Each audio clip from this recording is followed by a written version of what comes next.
Well, he was just texting me. He's like, "Are y'all there?" I'm like, "Yeah, we need to let people in." Okay. It's like we have a good group. We'll give it another minute. See if Oh, anybody there, else there's trickles Mark. in. See Mark.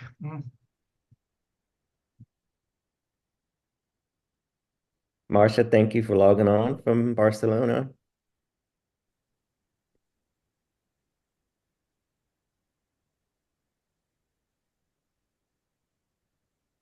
Oh my goodness. Sorry. That's Here, okay. here I am. I was trying to post something from this trip because we've been running so fast and furiously that I thought, my God, I haven't posted anything. And we just ended today. So Right, right. It looks like it was a great trip. it was a wonderful trip. Absolutely wonderful. And glad to hear from Sam Suzuki again and about 3D printing. So I'm going to go silent and not interrupt any further. How about that? Have some good questions for us though later, okay? Oh, I certainly will. Thank you. Mhm. All right, I guess we're ready to get started. I see Shirley coming in.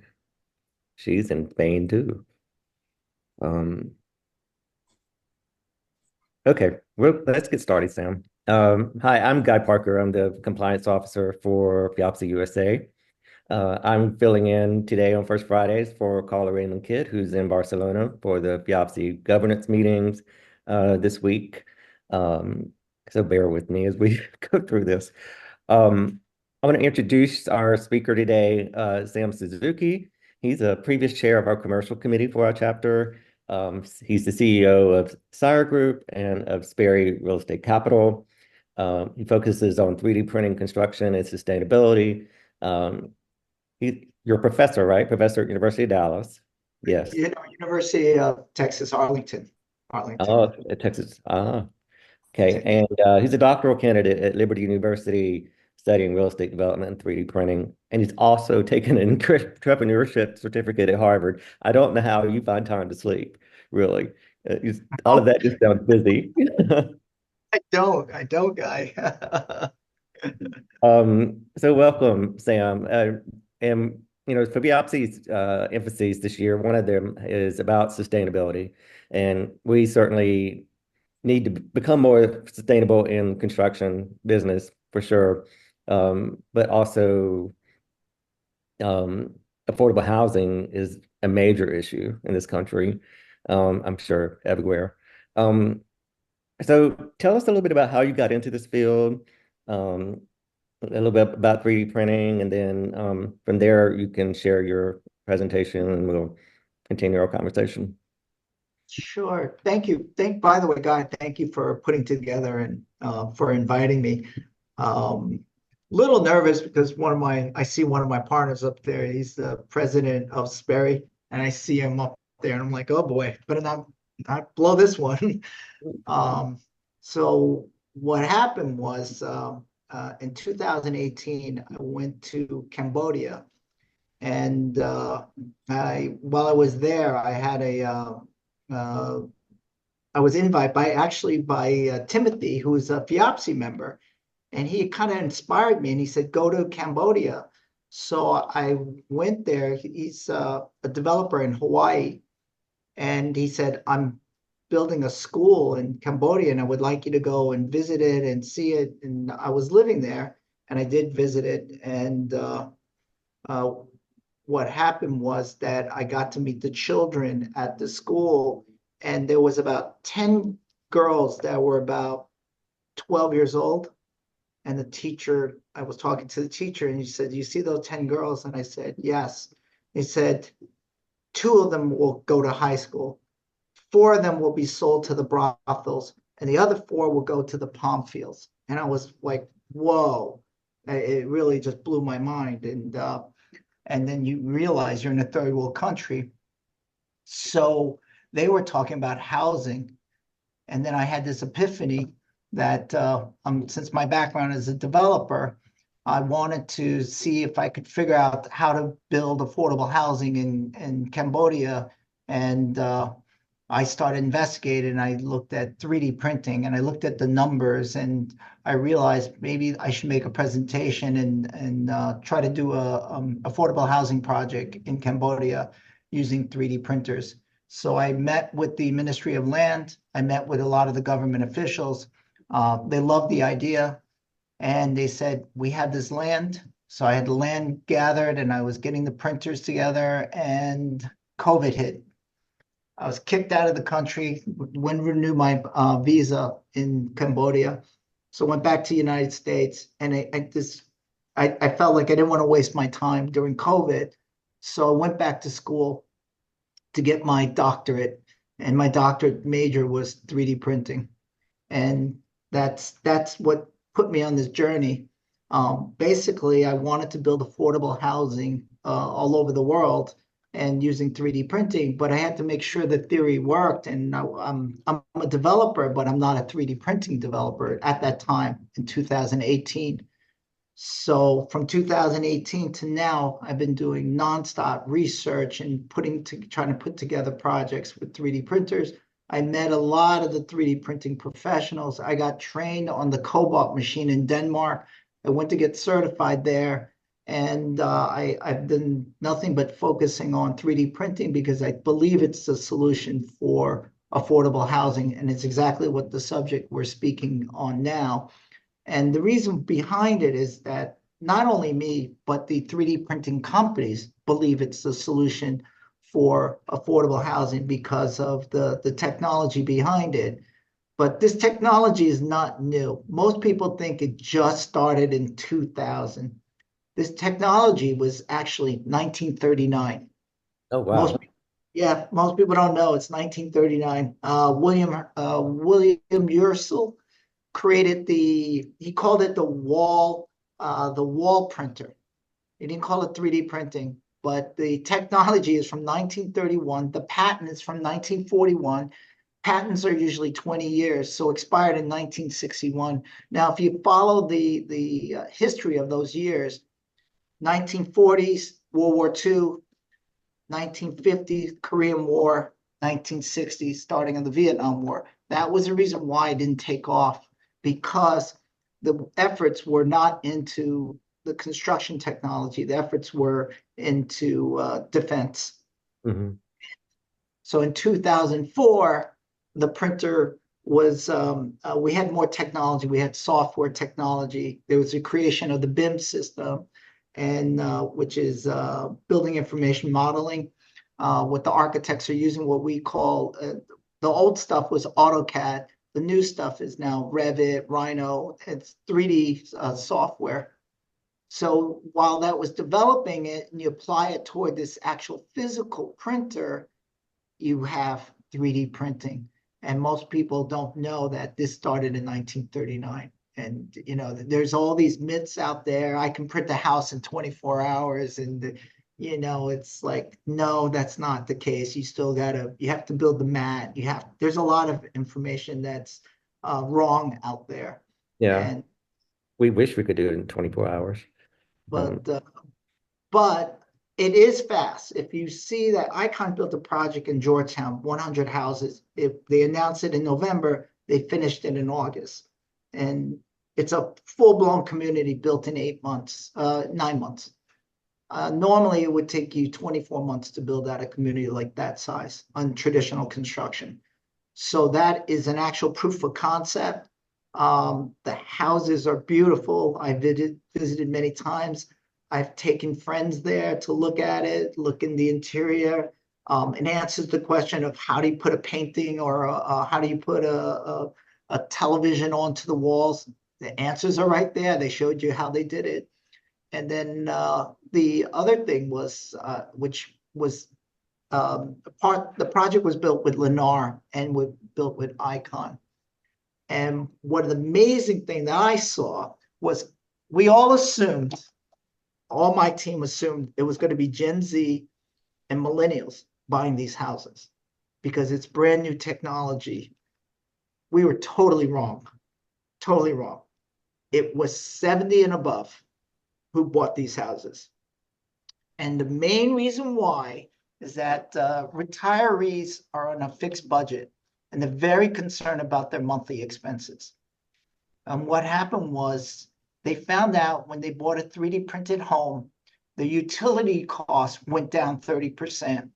Their property insurance went down 50%. And there were other things that went down in the overall monthly expense. So most of the buyers were 70 and above. Debunked my theory. I was proven wrong. I couldn't believe it. Now, I'm sure their utilities are a lot less too in a 3D printed home. well, the reason why is that sheetrock, that's what we use in the United States, right?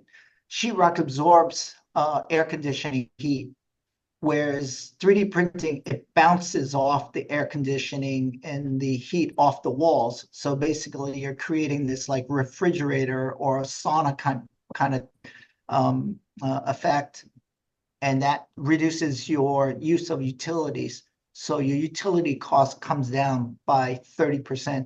And Lennar gave me these numbers, and I was blown away. So the proof of concept is you do save money in many different ways, not just on the construction, but the after product. The after product, for example, you don't have to worry about termites. Well, and because the buildings are termite proof. Then you have to worry about hurricanes, tornadoes, um, um, kind of earthquakes. It's earthquake resistant, not proof, but resistant. And because of that, the insurance companies gave a lower premium for buying a house. Now we looked at this for multifamily, and it's the same case. And that means in affordable housing in the United States, the numbers are starting to make sense. And if we can make the numbers make sense, we can start producing affordable housing. So the same situation in other countries, they don't have the same kind of problems and regulations that we have in the United States. So now we just have to look at the cost. And one of my friends, he actually built a proof of concept for affordable housing in Houston, Texas. And from soup to nuts, $43,000 was the cost. Now you'll be looking like that, but I think that we can get it lower. We can get, Really? and this is an 800 square foot house, Okay. 800 square foot house with a kitchen, 2-bedroom house, 2 bathrooms, and it came out to about 43,000. We all think it can come down to around $30,000. Now, if we can build $30,000 per unit, it would be, it would be amazing if we could get it down to $30,000 a unit, because now we fit into the programs, FEMA, temporary housing, Army barracks, all kinds of applications with the 3D printers. The problem with the 3D printers is that it takes a long time to manufacture. We can't produce it in 3 weeks. It takes much longer than that. Average time is about 3 months to get a printer built and then delivered by 4 months. And it's probably going to change. We'll get the economies of scale. It'll probably whittle down to only a few 3D printing companies. Right now, there's over 100 3D printing companies.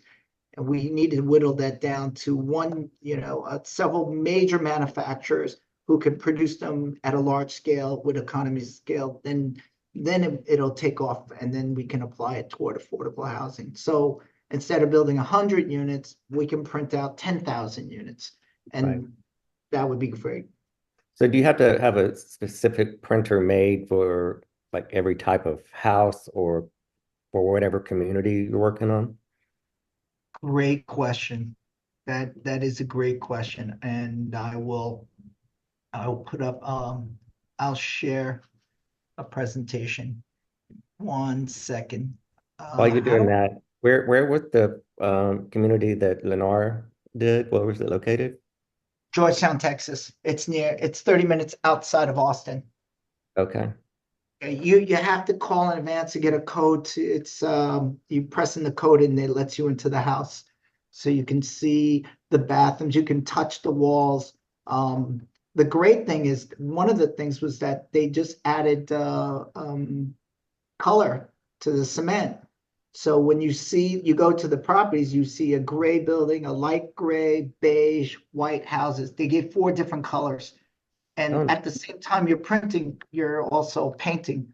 So that's why it was super fast. You didn't have to stop, wait till the walls go up, put the electrical in, and then go and paint the walls. It was automatically done with the printing. nice. Right. So let me put this on. Can you see? Yes. Okay. So there are three types of printers out there. One is what we call the gantry system, which that's the printer that you see on video right now. And then you have a printer that is a robotic arm. And then you have another printer that is a cable, which is, if you look at a football game, how a camera goes across the stadium, that's a cable system 3D printer. So the one that was built in Georgetown, that was a gantry printer. And that's the one all the way here. It looks like a kind of a rector set on there. And then we have the robotic arm, which is where it says prefab, and that is the robotic arm system. And the reason why we like these systems is because instead of the cable, because cables are used for big, big projects, and it hasn't been tested yet. But the gantry system has been tested and has been proven by the Georgetown product. And it was done very quickly. And it has the benefits, robotic arm and the gantry system. The gantry system can mass produce, but the problem with the gantry system is that the assembly time is about 2 weeks. The robotic arm is about the prefab, it's about 30 minutes. And the robotic arm, you can put this on a pickup truck or on a trailer. The gantry system, you can't. You have to put this in a container, deliver it, because you can see there are I-beams involved. There's a structure that has to be built. And what we're seeing now is that a lot of people are switching toward the robotic arm. The advantage of the gantry system is that you can do bigger prints. The arm is limited on a robotic printer. So that's one problem. It's also the robotic arm is cheaper than the gantry system. So if you want to print faster, you would head toward the robotic arm. And I think that's where we're going to be heading toward, the robotic arm. So the guys who are making gantry printers are switching toward both. They're going to have both. They're going to have gantry and robotic arm system. So that answers your question. Yes. And on the gantry system, is that 2 weeks for each house or just initially for the community? It's actually for each house of the print. Okay. The gantry system is very sensitive to level. So the mat or the let's say the foundation has to be absolutely flat. There can not be any deviations, and that is the reason why it takes 2 weeks to calibrate the printer. Gotcha. So how many states have allowed this type of building in their building code? Is that something we're still fighting through? That I don't know. I know that a lot of the universities have start putting the systems together. Georgia Tech, University of Miami, my school, University of Texas Austin, Texas A&M, University of Alabama. USC is actually the inventor of the modern 3D printer. My mentor, Dr. Cross Nevis, is the inventor of the printer, and I believe he has one of the best machines out there, probably top 10 machines out there. The only thing is that he didn't sell his printer to the public. He mainly did it for military application. And his machine is purple, so I call it Barney. You know, and I don't know why everybody's calling their printers uh, different names. The Apis printer is called Frank, and their printer is very good. It's a robotic arm printer, and that printer can actually go on a pickup truck. That printer, same as Dr. Krasneva's printer, it can go on a pickup truck. So that's what we're seeing in the advances in the technology. But we're still 5 years out before we're going to see every construction company having 3D printing people. Okay. I'm asking you some questions too that are in the chat. So to kind of Oh, go okay. on what we are, like how do you ensure the sand and concrete quality? Uh, that's most of the 3D printing companies already have the additive material departments. So Icon has a laboratory. It's their own proprietary cement or mortar. Same as Apis, it's theirs. So if you'll notice who's owning these 3D printing companies, a lot of them are concrete companies. The largest concrete companies are investors in 3D printing companies. So they're making sure that quality is there. The problem with the 3D printer, I wouldn't say big problem, is that you have to decide whether you're going to print on site or you're going to print in a warehouse and then just print modulus and have it delivered to the site. There has been print jobs in Saudi Arabia where they didn't take into account windstorms and massive drops in the weather temperature, and that does affect the printer. So if it's too cold, the printer will jam, the nozzle head will jam because the cement dries too fast. So the best explanation is that you go to 7-Eleven and you get a Slurpee, you use the machine, that's a bad print. Okay, that would be a bad print. A good print would be going to Carvel or get a soft cream, and you or you go to a yogurt shop, right? And you get a soft cream, and you see how it prints very slowly and it's solid. That's a good print. So that would be if you wanted to see it, go into 7-Eleven and you see and say, hey, Sam said this is a bad print. Then go into TCB yogurt and you say, oh, this is a good print. So that is the explanation of how it should be printing. So you mentioned having to have a completely flat surface. What about foundations that are below sea level? That's more difficult. There is print being done for coral reef repairs, the 3D printing, and the company's based in Miami. And right now it's being done, but we haven't seen the data yet from it. So it is being done. And in relation to that, the question was, do you work with housing authorities to create new property because they lost so many homes this year in the hurricanes in Florida? Yes. We're actually in the middle of putting together a grant for the study. Believe it or not, there's not that much information out there. There's only 2 studies that have been done already. It's on House Innovation and Texas A&M.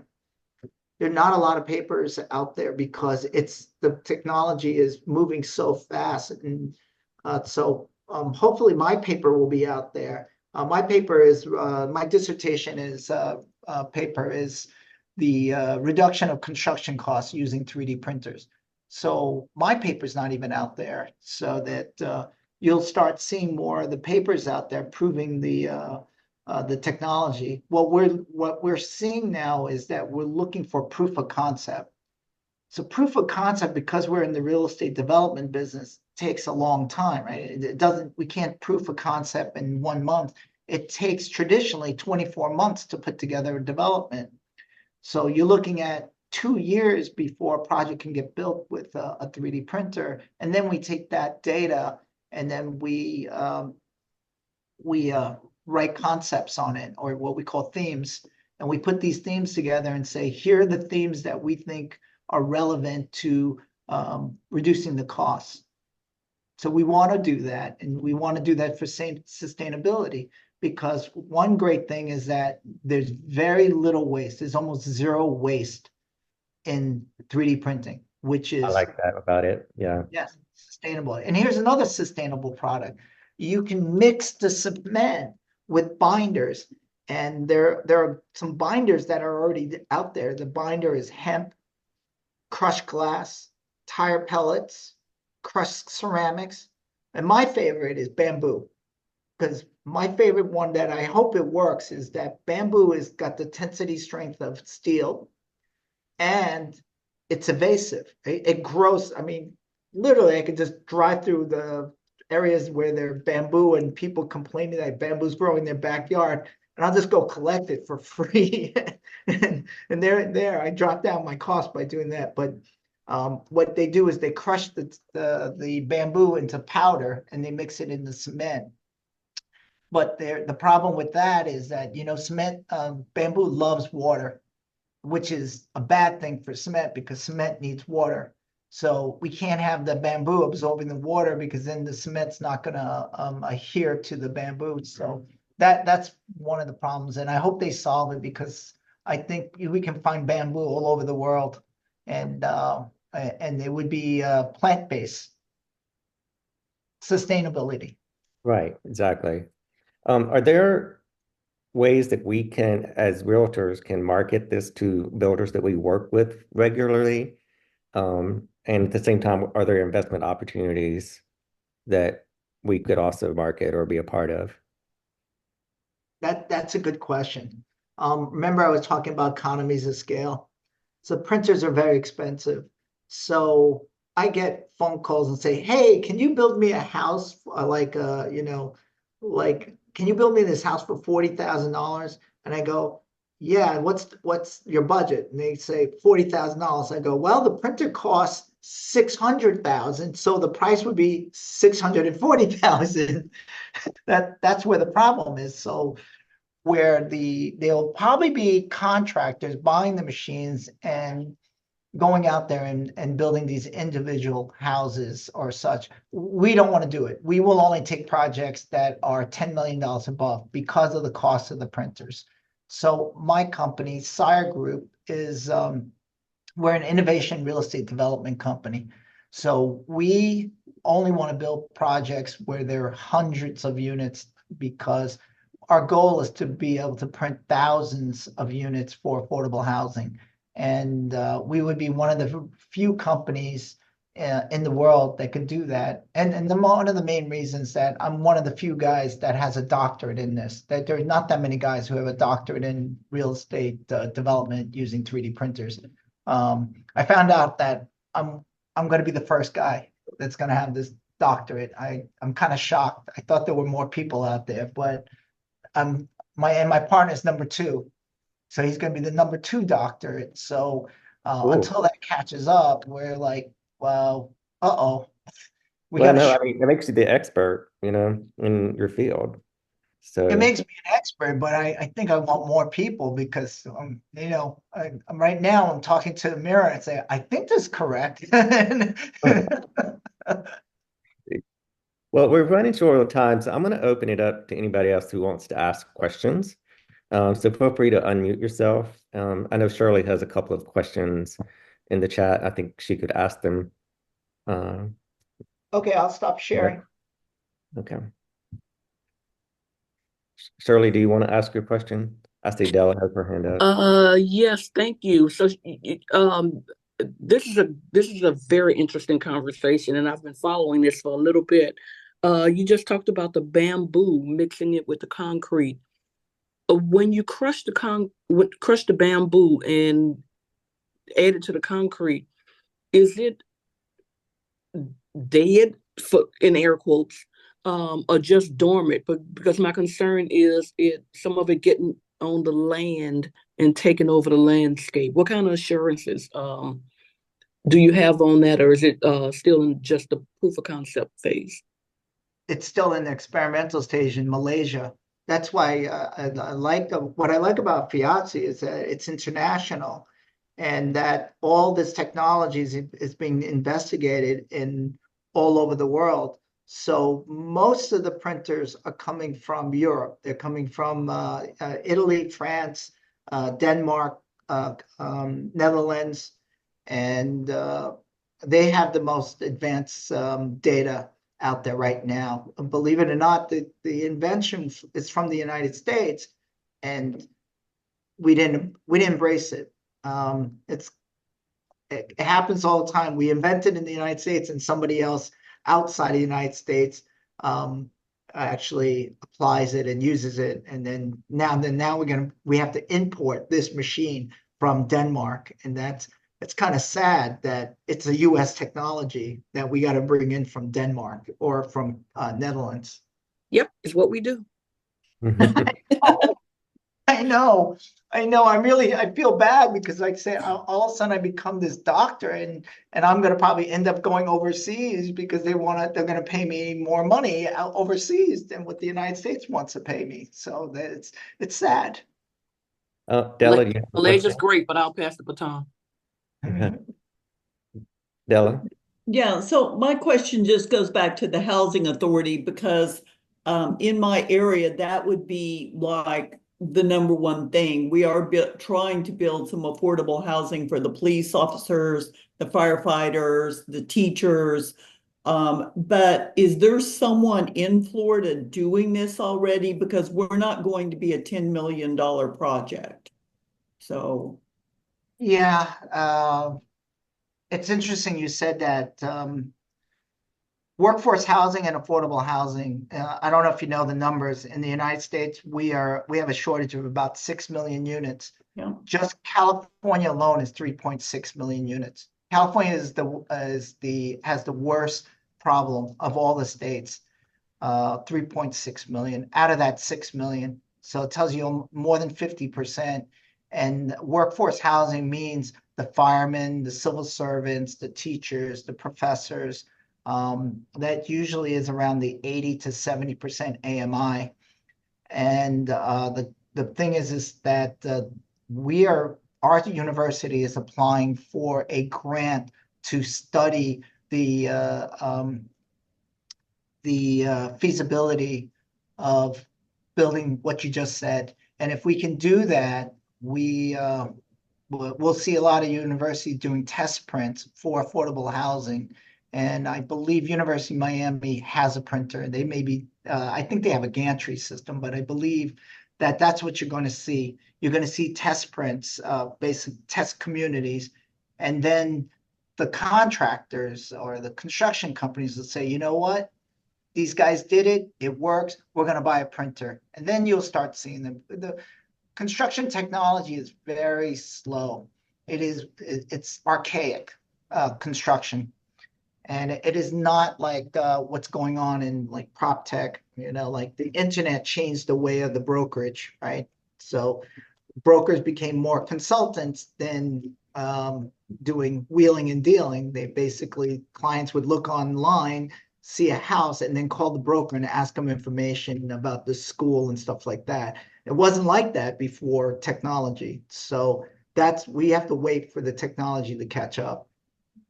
The University of Miami does have one. There was Ruben commented on that in the chat. Marcia, you had your hand up.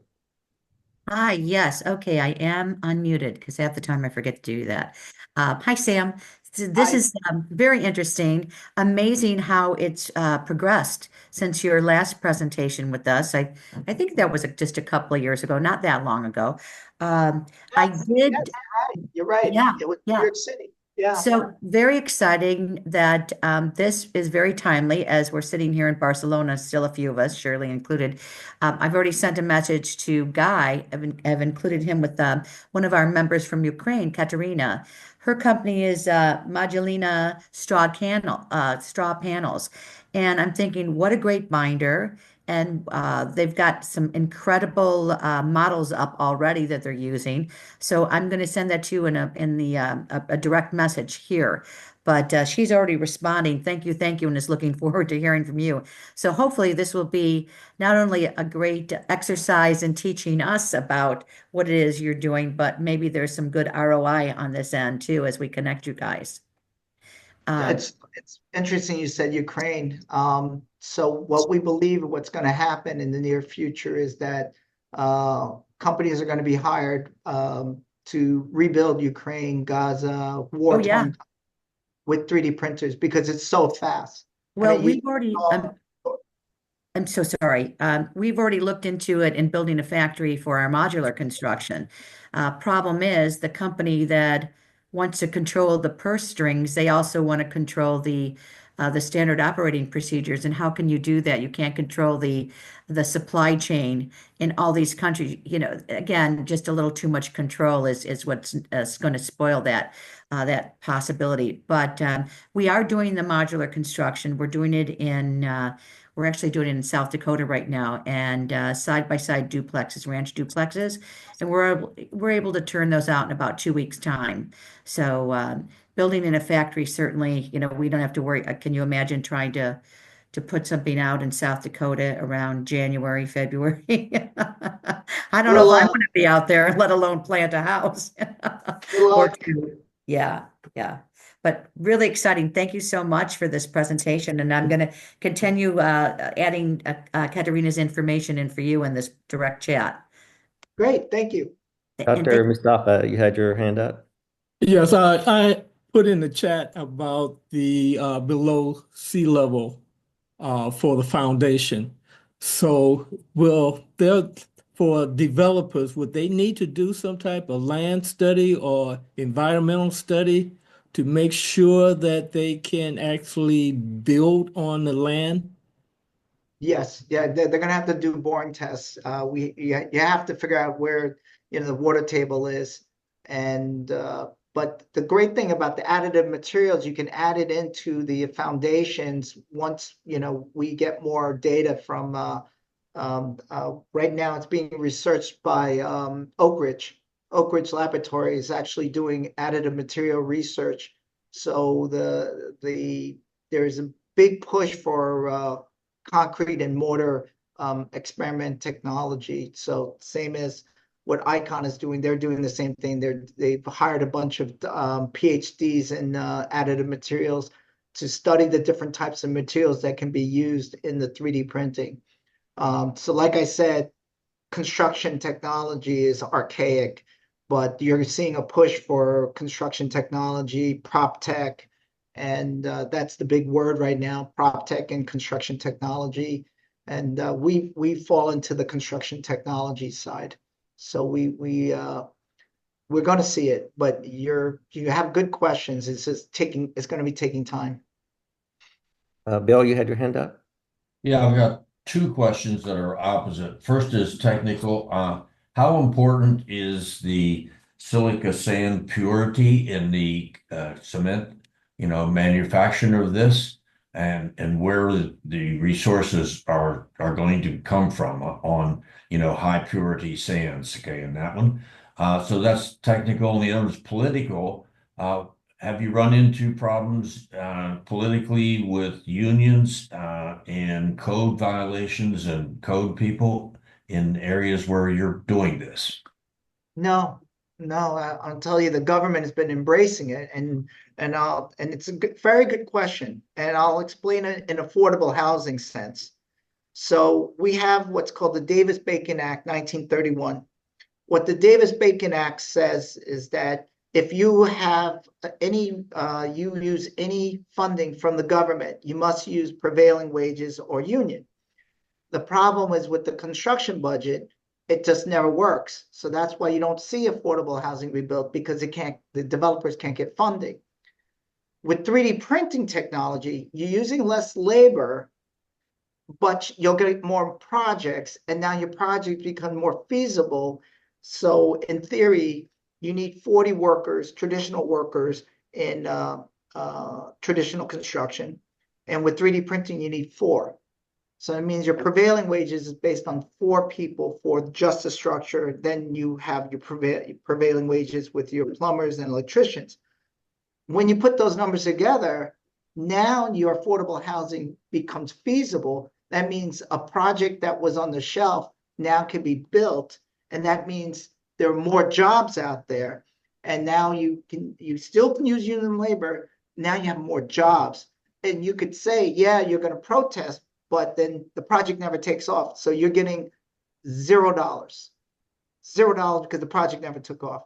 And a lot of the union guys are saying, you know what?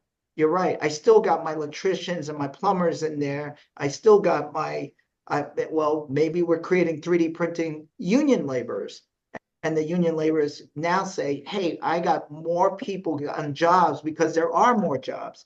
But if you don't do that, these jobs don't exist because we can't fulfill the Davis-Bacon Act. Did that answer both your questions, Bill? Yes. Anything on the silica sand purity in your cement mixtures? Yeah, I mean it's not that pure, the silicone. It does most of the sand we that you're seeing that's being used is right from the source. You know, they in Saudi Arabia, they just took it from down in the desert. The actual project was in the desert. It's also the binder. The binder is really important. The sand and cement is fine, but most printers are using mortar, and mortar is 4 times more expensive than concrete. And we're trying to see what is the material that's going to make the materials go smoothly through the nozzle hose. And that's another technology that's is being done right now. So everything you're asking, there's going to be a solution very soon. You had a question, comment? Hey, Hugh. I just want to say hello to Sam, and it's great to see you. And have you come a long way, man? You really have. I mean, and it was 2019 when we were in New York, and you had just begun that, I guess, 3D printing or a plan for it in Cambodia. And you're a professor today. That's incredible. I'm so glad I got to attend this today. I'm on the way out to an assisted living to make decorations with my daughter for some of the residents there. So I've got to leave, but I want to talk to you about Lebanon and a couple of other places later. Once we have an opportunity to come together. But you did a great job today. You really did. FIABCI is exactly the reason why I wanted to do this, because FIABCI is international, and they're going to say that, hey, we have a member or we have a friend that is the expert in 3D printing, and we can bring them to your country to help. And I think, you know, that's why I like about FIABCI, because we have a lot of tentacles out there to reach around the world. Anyone else have any questions? Well, Sam, do you want to leave us with some parting thoughts as we wrap up?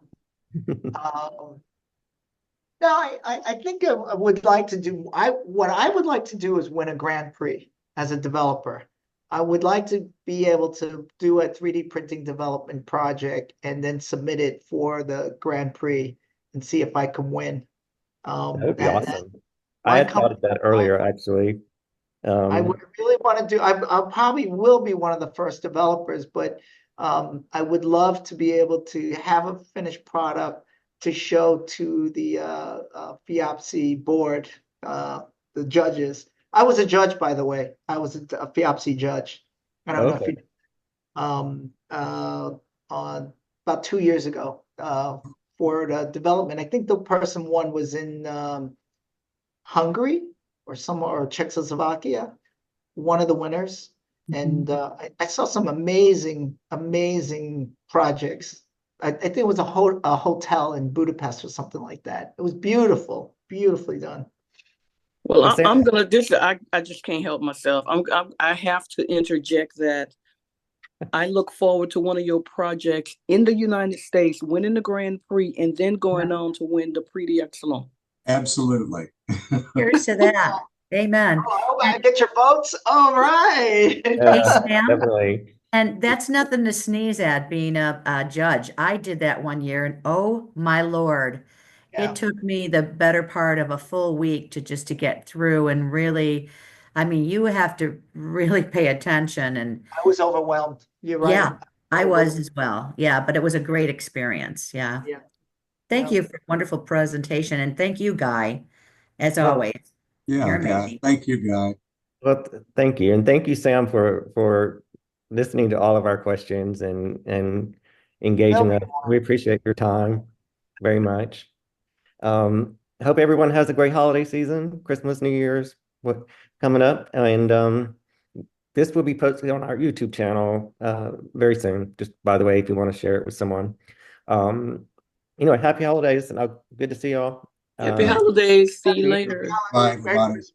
bye. Bye. Bye-bye.